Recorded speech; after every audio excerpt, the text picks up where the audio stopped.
Aujourd'hui, on vous parle de Salton Sea.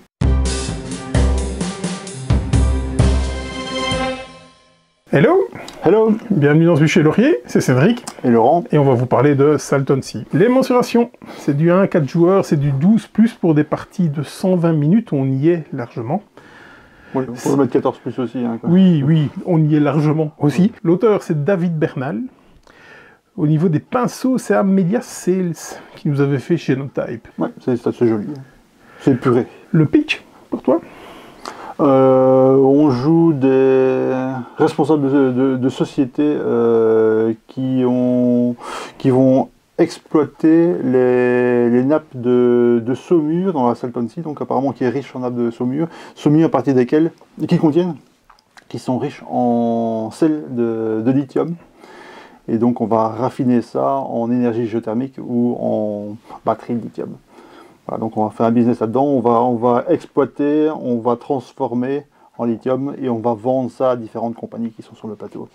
On va essayer de faire le plus d'argent possible pour finalement gagner des points de victoire, puisque c'est un jeu, même si c'est un jeu qui a une forme fortement économique, l'argent étant vraiment le centre du jeu, on gagne avec des points de victoire. Contrairement à Pipeline, par exemple, sur lequel il sera, je pense, pas mal comparé. La mécanique principale, c'est du pose d'ouvrier. Ouais, c'est la pose d'ouvrier. Avec des contrats à atteindre, des pistes à faire monter, des contrats à atteindre. Est-ce qu'on peut parler de gestion de ressources? Il n'y en a qu'une des ressources. C'est surtout l'argent. Hein. Maintenant, évidemment, on va extraire de ces nappes de saumure. La saumure. Et donc, c'est cette saumure qu'on va transformer. Donc, il y a trois sous-ressources, on va dire, mais la ressource, c'est l'argent. Et d'ailleurs, le twist, donc c'est des mécaniques qui sont toutes assez classiques, il n'y a rien de particulièrement remarquable, mais il y a un twist bien particulier. Le twist? Vas-y. Le twist, c'est que en fait, l'argent n'est matérialisé que par des cartes, en fait, qui sont aussi des cartes actions. Donc si vous achetez une carte à 1, à 3, enfin si vous avez, parce que les acheter c'est encore autre chose, si vous avez des cartes... pas, puisque c'est quand on gagne de l'argent. C'est quand on a des cartes à 1, à 3 ou à 5, eh bien ça va être des actions qui sont un peu plus puissantes, mais c'est aussi votre monnaie. C'est-à-dire que si vous avez une carte à 5, elle va avoir des actions puissantes, mais elle vous vaut 5 aussi, donc quand vous devez payer quelque chose à 5 par exemple, vous pouvez employer votre carte à 5, donc vous la défaussez. Donc ça c'est vraiment le twist principal, c'est que vos cartes actions vous servent à payer vos actions, en fait. Et donc tout le choix va être...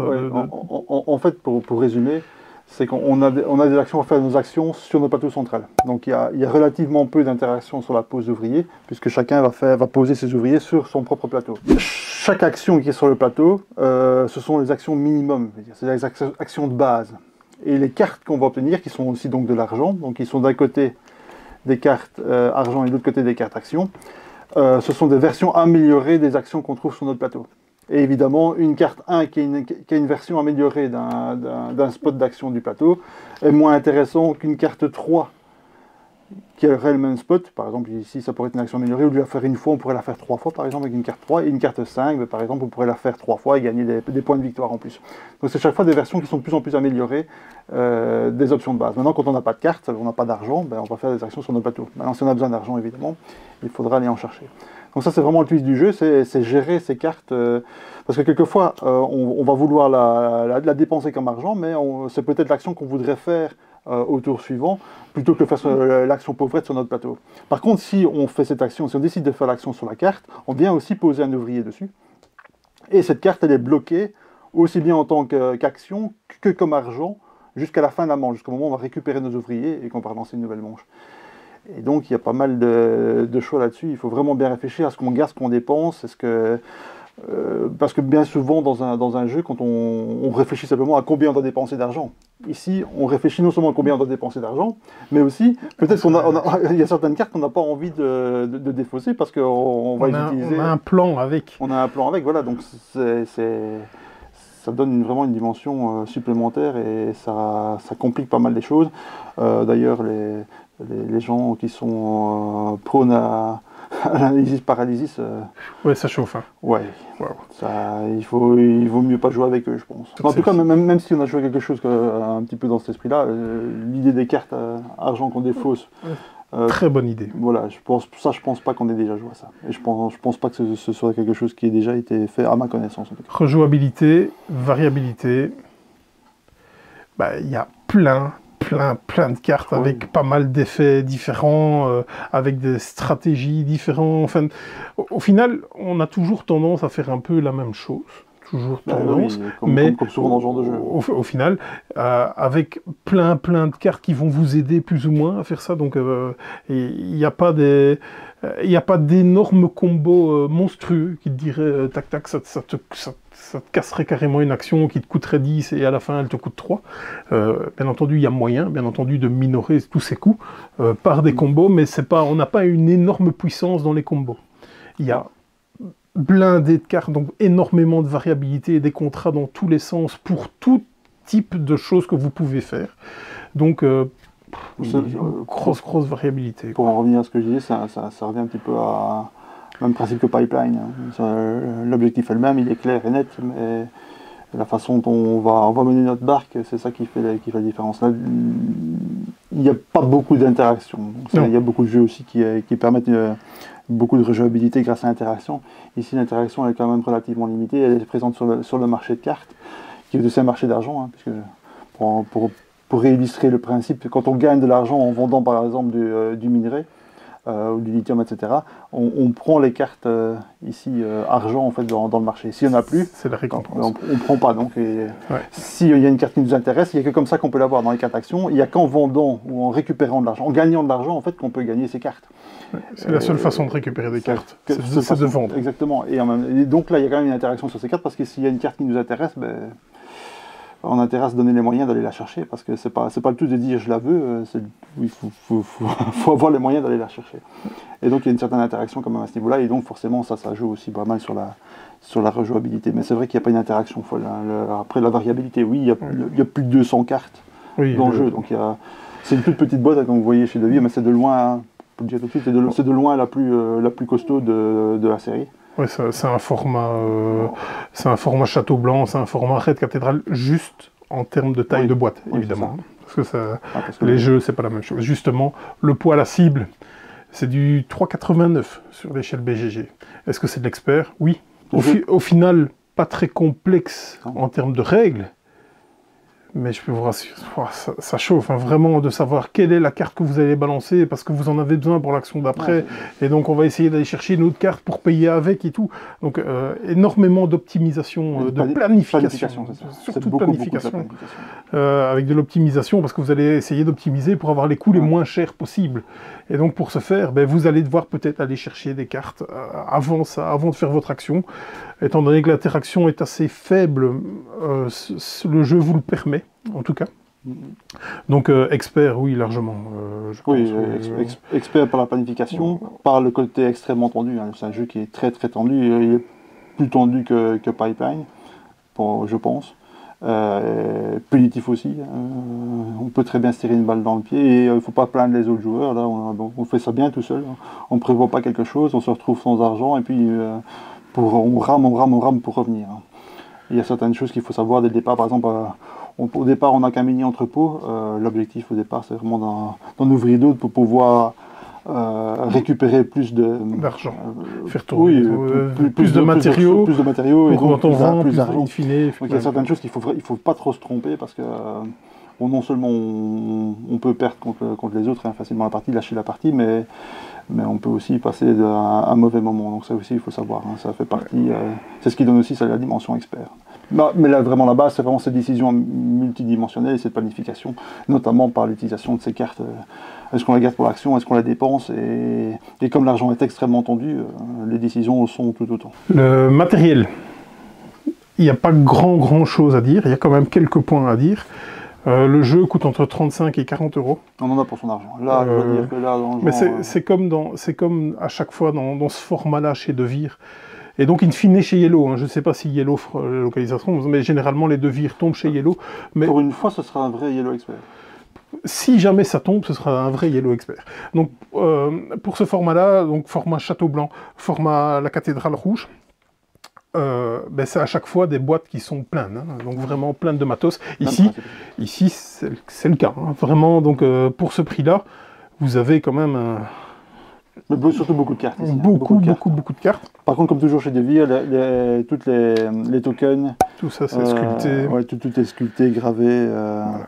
C'est propre. C'est propre. Et le design, moi, personnellement, je trouve...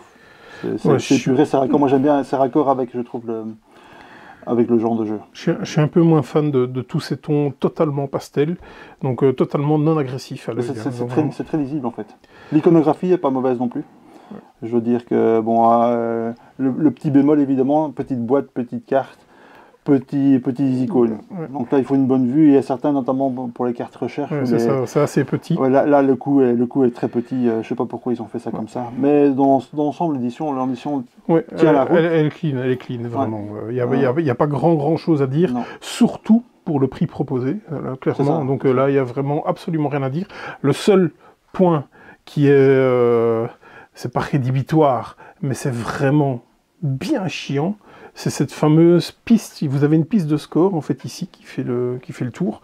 Et en fait, elle est complètement à côté de toutes les cartes. Et étant donné qu'il y a énormément de manipulation au niveau des cartes, parce qu'à chaque fois que vous passez, vous clinez la dernière carte là, que vous remettez en dessous du tas, vous refaites les rivières, et donc vous êtes complètement à côté des pions de score. Donc nous, ce qu'on a fait, on a pris des jetons, on a pris des jetons en fait, et pour donner les points de victoire. Et on a compté les points de victoire sur la piste de score. À la fin. Quand il n'y avait plus de manipulation au centre. Parce qu'il suffit qu'on bouge les cartes ici, on donne un coup dans les cubes, c'est fini. Hein. Et ça va vite. Surtout que les cases sont la taille des cubes. Enfin, ça c'est vraiment... Faut pas faire ce genre de choses, quoi. Hein. Ça, je comprends pas comment ça a pu être validé. L'autre chose, bon, c'est anecdotique, mais il n'y a pas de jeton premier joueur. C'est un peu dommage parce que le premier joueur change à chaque manche. Donc, ça venait plus à une carte. Hein. Ça, il y a à la limite une carte, mais... aurait pu utiliser un peu n'importe quoi. Je pense que c'est plus un oubli à mon avis dans la production que... En même temps, c'est pas écrit non plus dans le matériel, donc je sais pas. Je sais pas pourquoi. Peut-être qu'ils se sont dit que c'était évident de garder trace du... Non, c'est pas indiqué. Donc au niveau du livret de règles, c'est assez dense, hein, malgré tout. Donc les textes sont pas écrits en grand. Mais par contre, on est sur plus d'une quarantaine de pages, mais c'est en format A5. Donc vraiment un livre... sympa à parcourir, pour rechercher. Ça change des grands formats. Donc clairement, malgré tout, les exemples sont bien détaillés pour un petit format de page. Donc c'est ce qui fait en fait qu'on se retrouve avec 40 et des pages de règles. Donc, mais par contre, quand vous ouvrez le bouquin et que vous tombez sur ce genre de choses, ça vous fait peur un petit peu quand même. Hein, donc, mais voilà. Tout le reste après, tout le reste est bien. Et je dois dire, j'ai souvent tendance à un peu cracher sur Devir. Je dois dire qu'ici, pour un truc, une règle qui est du niveau de Bitoku, c'est quand même beaucoup mieux agencé, beaucoup plus logique dans la structure. Les cartes sont enfin, il y a du progrès à ce niveau-là. Il n'y a pas de doute. Non, tout est perfectible évidemment. Mais j'aime bien ce petit format qui est assez agréable à manipuler. Encore une fois, toutes les cartes, quasiment tout est expliqué et repris dans la règle. Ouais, papier non glacé. C'est assez rare aussi dans les règles d'avoir un papier mat comme ça, mais moi j'aime autant parce que ça ne reflète pas la lumière du coup, et donc c'est nettement plus facile à lire. Et c'est facile, hein, quand on met ça, pas besoin. Il y a des cartes d'aide aussi qui sont vraiment très limitées. C'est pas très utile, par contre ça on peut vraiment le garder. Hein. À la limite, c'est le format d'une aide d'un Lacerda. Je pense à certains de ces jeux où l'aide ressemble à ça. C'est le même principe. L'avantage, c'est qu'on peut le laisser sur le coin de la table, ça ne gêne pas du tout, contrairement à d'autres jeux comme on a joué ici récemment à Age of Inventors, où la rail c'est un grand carré, un format boîte classique. Je comprends pas comment on peut faire ça. 28 par 28. Voilà, c'est insupportable, on ne sait pas le mettre, on ne sait pas le poser sur la table, on ne sait pas garder une page ouverte parce que ça prend la moitié de la table. Si vous voulez photocopier, c'est d'office en A3, il faut découper. C'est ridicule, je ne comprends pas comment on peut encore valider ça à l'heure actuelle. Un format A4 c'est l'idéal, mais ça c'est très bien et c'est raccord avec la boîte et honnêtement c'est pratique. Nos avis, je suis tiraillé. Je suis vraiment tiraillé. Parce qu'on a un jeu très très sec, vraiment très très sec. Ça, c'est sûr. L'argent, c'est chaud. Et donc, ce système est juste génial, en fait, de cartes qui vous fait payer, en fait. C'est ça qui fait le jeu. Moi, je trouve ça génial, mais c'est tellement sec. Le jeu est pas généreux, hein. Vous devez galérer pour aller chercher une thune. Et des fois, la bête action, la simple action de dire je prends une thune, donc in fine, je prends une carte à 1, va débloquer quand même pas mal de choses, alors que c'est certainement la pire des actions que vous pouvez faire, c'est celle-là, c'est prendre une carte. C'est celle-là qui va débloquer. Il y a une réduction ou un pouvoir. C'est là qui va débloquer. Et donc, on se retrouve facilement sur 2 bonnes heures de jeu. On l'a joué à 2. En première partie, évidemment. Jouer à 4, c'est plus long. Ouais. Aussi. Et donc, franchement, je pense que son sweet spot serait peut-être bien 2. Hein. Tu penses, vu le peu d'interaction, disons quand même ici pour le marché, le stock market, je pense que c'est plus sympa d'être à plusieurs parce qu'il y a plus de variabilité évidemment. On pousse plus les pistes, on donne des petits coups de coude. Ici, c'était quand même assez linéaire. Oui, on a chacun pris la sienne. Non, je pense que comme souvent dans ce genre de Eurogame, un joueur de moins que la configuration maximum, donc ici en l'occurrence 3, c'est souvent ce qu'il y a. À tester. Si on me dit on joue à 3, je suis parti. Hein. Là, il n'y a pas de problème, aucun souci pour le faire. C'est tellement sec qu'on a un peu tendance à avoir un peu on peut encore le comparer à Pipeline, hein, où on a des tours très très riches et des tours très très secs. Moi, il m'a fait un peu penser à Underwater Cities, avec la phase de production où tu as plein de ressources, tu fais toutes tes actions, boum, ça s'arrête là. Oui, non, en termes de ressenti. Je vois ce que tu veux dire. Donc, il n'y a absolument rien de comparable, ni dans la mécanique, ni dans la finalité, absolument rien du tout. Et donc, on se retrouve très très vite avec très très sec, de nouveau, avec parfois, voire même les tours qui s'enchaînent en étant assez secs, malgré tout. Et donc, il faut parvenir des manches entières, hein, on ne fait pas grand-chose. Essayer vraiment... on n'est pas parvenu à mettre un moteur à production à chaque tour, par exemple. Vraiment, se dire production-vente, ou alors on produit pour vendre directement à des taux totalement débiles, à du 2, à du 3. On n'a pas fait les autres ressources, on n'a pas pris le temps de se pousser. Là, par contre, aussi, ça c'est pas mal au niveau des tuiles, c'est que quand on va produire de la saumure, on pourrait produire de... Comment ça s'appelle ces deux-là? L'énergie géothermique et de lithium. Voilà, c'est ça. Et on pourrait les produire, mais en forçant parfois ces ouvriers à travailler. Ce qui fait qu'on va avoir une espèce de piste ici, enfin une piste, chacune, pour ses ouvriers et pour sa foreuse, qui va en fait parfois vous empêcher de faire l'action parce que vous avez trop forcé dessus. On a abîmé le matériel. Et donc vous devez prendre des actions de récupération, bien entendu, qu'il faut payer, évidemment, comme tout dans le jeu.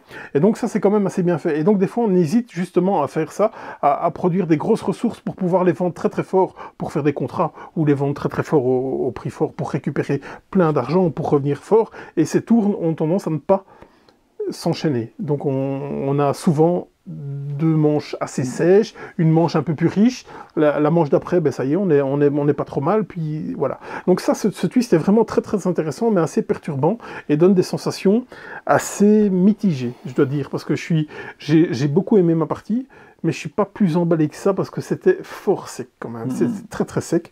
C'était très chouette, vraiment très chouette. Heureusement que tu m'as drivé sur le début parce que je serais peut-être pas parti sur l'entrepôt dès le départ. Et je pense que c'est effectivement totalement impératif comme move, le plus vite possible, d'avoir au moins dégagé un de ces entrepôts pour avoir un peu plus de latitude, avoir un peu plus de production, avoir un peu plus d'argent, même si c'est pas foison du tout dans le jeu.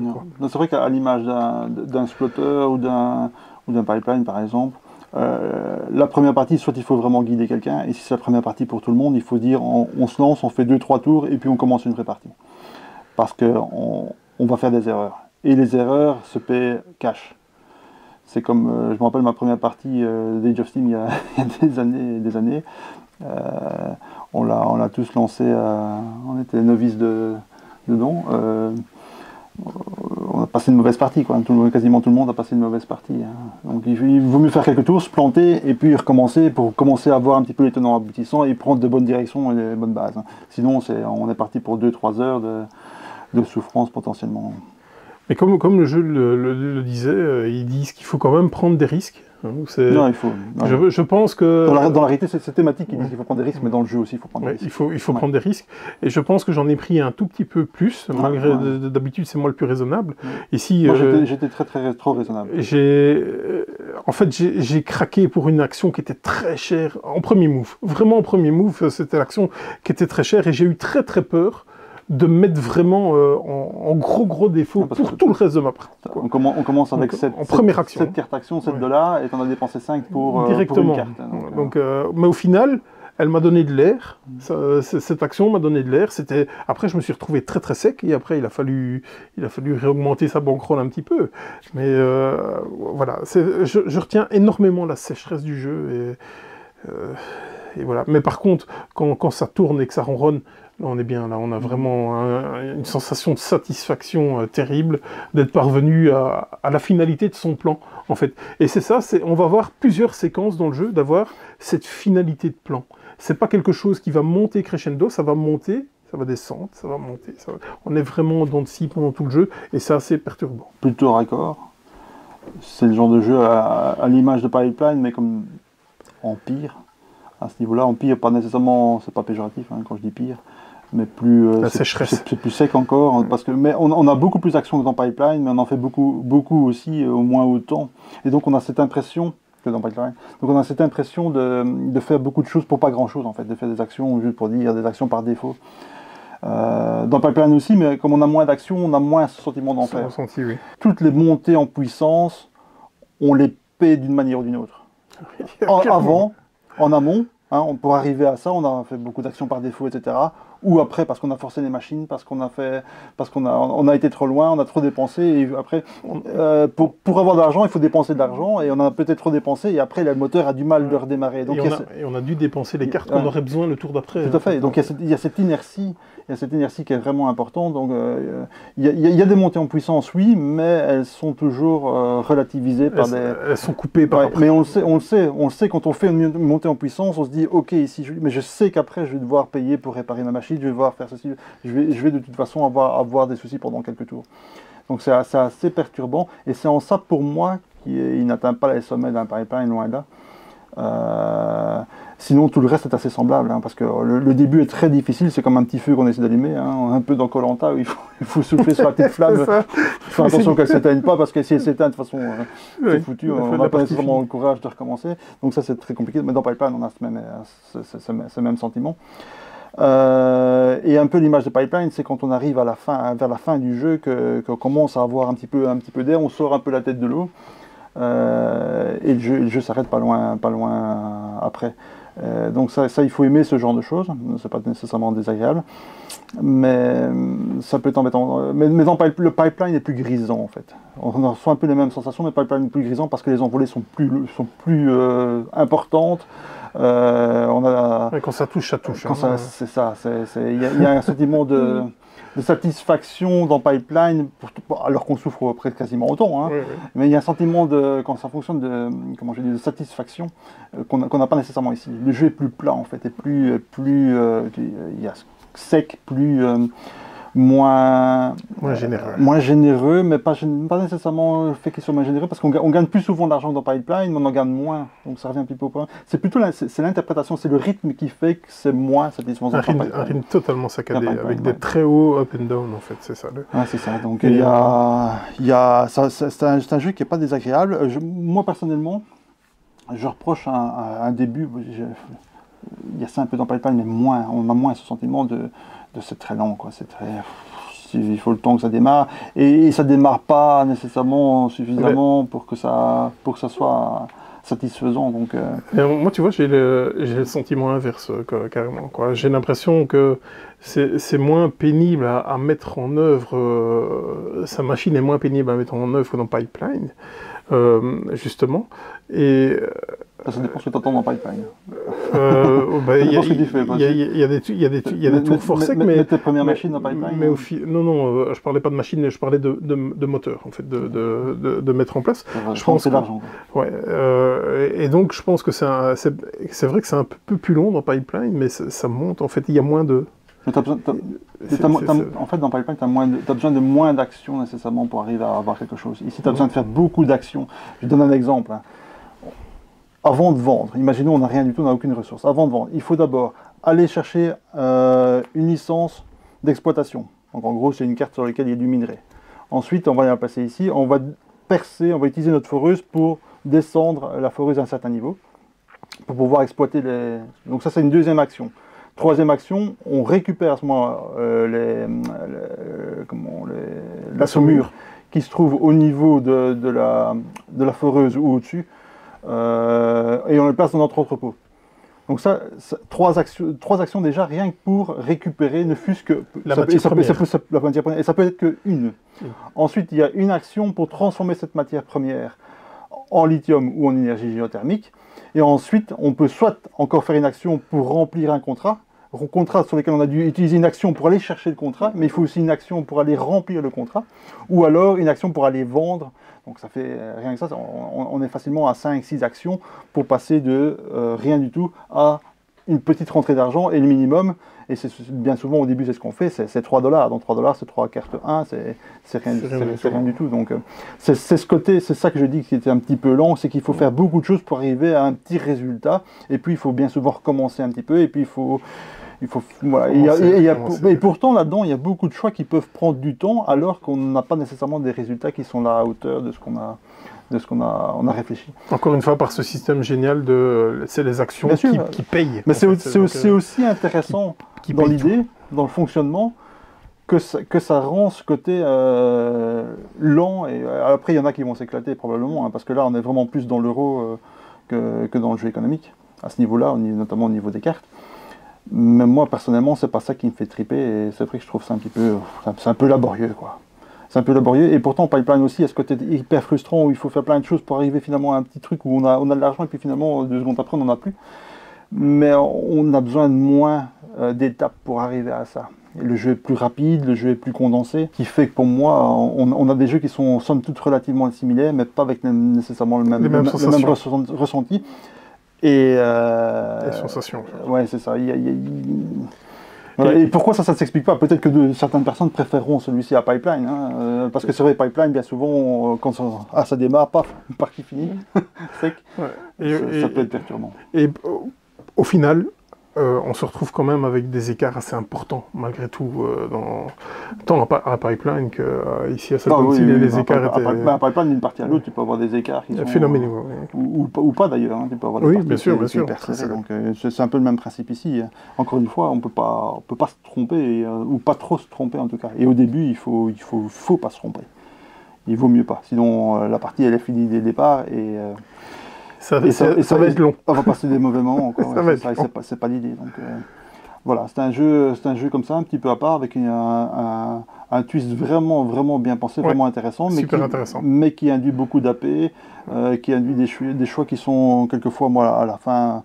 En fait, quand je devais payer, je regarde simplement les cartes que je veux garder, et les autres, je regarde même pas ce qu'il y a dessus, parce que sinon on passe trop de temps et on pète une durite. Moi, c'est pas ce qui m'intéresse dans un jeu.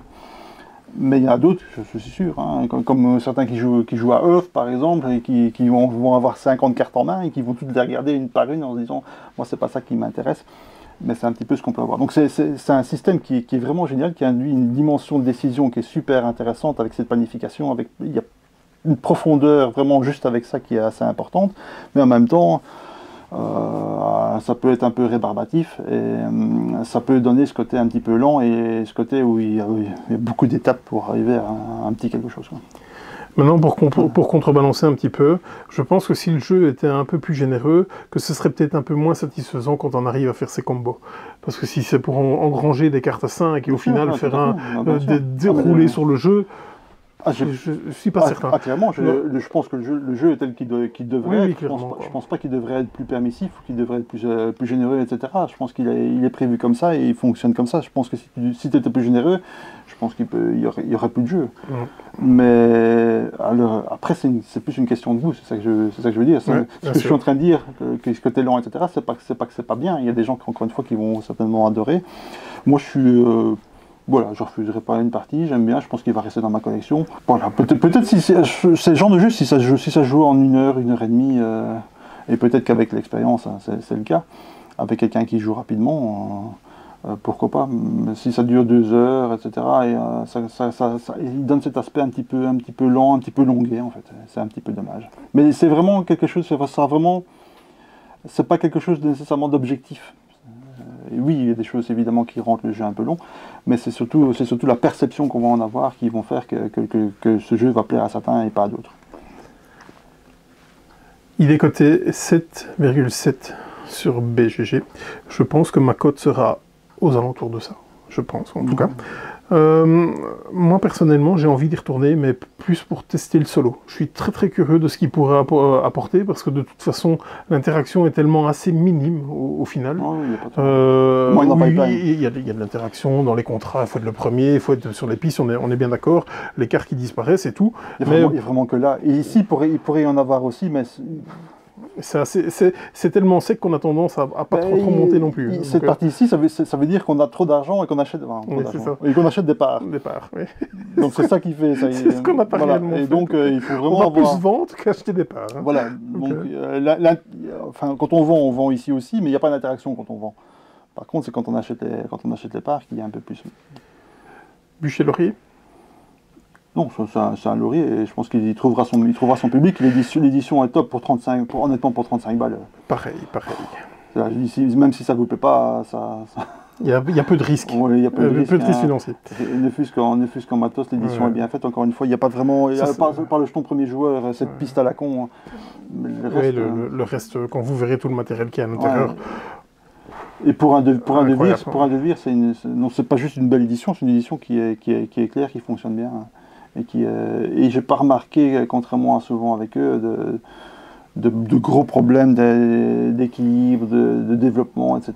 Maintenant, c'est un jeu aussi qui par sa philosophie et la façon dont on le joue, sur le côté punitif, les écarts ne sont pas nécessairement dû au jeu, mais plutôt à la façon dont les joueurs vont jouer. Et ça ne se remarque pas aussi facilement que dans certains jeux, on voit tout de suite une carte qui est plus intéressante que l'autre. Il y en a ici, évidemment, mais c'est moins flagrant. S'il y a des déséquilibres, ça ne saute pas aux yeux, en tout cas. Oh, j'ai trouvé ça relativement... il y a des cartes plus puissantes, comme tu l'as dit, bien sûr, mais tu vas aller chercher mais ça coûte plus cher. Et étant donné que c'est pas infini, tu réfléchis à 2 fois avant d'y aller, hein, parce que tu te dis, waouh, je me mets dans la merde pour combien de temps derrière. C'est ça. C'est juste ça. Et ça, c'est vraiment cette gestion de risque de dire, ça, c'est super intéressant. Ok, je fais ça, mais je sais que je vais souffrir pendant 3 tours. Mais est-ce que le jeu en faut la chandelle? Et il y a énormément de choix tels que celui-là. Rien que ça, c'est une sensation très agréable. Et après, on peut la jouer safe. C'est ce que j'ai essayé de faire ici dans la partie, la jouer safe alors que Cédric prenait plus de risques. Ça fonctionne pas. Hein. Il faut en prendre un minimum, clairement. Il y a des décisions qu'il faut prendre. Il faut y aller et voilà. Mais ça, c'est la partie vraiment intéressante. Ouais. C'est ce qui sort le jeu de la masse. C'est cette espèce de risk management qui est vraiment au cœur du jeu. En fait. Comme d'habitude, copie achetée par ses soins, du coup. C'est ma boîte. C'est sa boîte. Voilà, donc on a fait le tour, hein, je pense. Hein. Quelque chose à dire de plus? Je pense pas, non. On est pas mal alors. Jetez un œil dessus, à 35 €, encore une fois, ça se tente. Si ça vous plaît pas, tant pis, vous vendrez. On verra s'il tombe chez Yellow, du coup. Hein. Voilà. Parce que je suppose qu'il va suivre la tendance. Ils sont bien sortis bambou, après ça on peut tout sortir. Ok. Non, c'est pour rire, mais c'était quand même pas génial. On n'a pas fait d'ailleurs de bûcher. Non, quand on le dit à chaque fois, on l'avait revendu avant de faire finir la partie. Tu l'avais revendu, c'était le tien. On aurait dû, ça aurait fait un bûcher de plus. Nous sommes les vilains youtubeurs. Incroyable. On en fait peu de bûcher, donc c'est justement pour ça que j'ai dit ça. À bientôt. À bientôt. Salut. Ciao.